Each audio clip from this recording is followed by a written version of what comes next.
Hi, I'm Wyatt from Wyatt's Waterfowl Company. Today I'd like to talk to you guys about how to sound like a professional out of our original duck whistle. So we want to start off sounding like a single duck and then go to multiple. So this call you can find on our website, wisewaterfowlco.com, and this call does multiple different calls, but today we're just going to be talking about the Wigeon. So let's get started.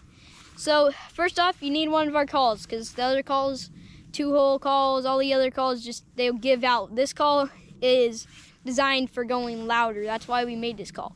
And second of all, blow straight to the call. Don't puff out your cheeks, just blow straight into it just like any other call. And don't cover these holes on the end because then we'll lose its sound.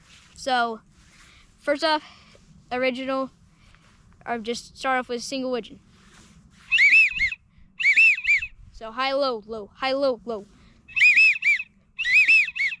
And then we're going to go to multiple widgeon. You're just going to do that quite a bit. Just kind of keep switching up the sounds, but you're going to do that pretty much the same thing a bunch, and then you could kind of lose notes and add notes. So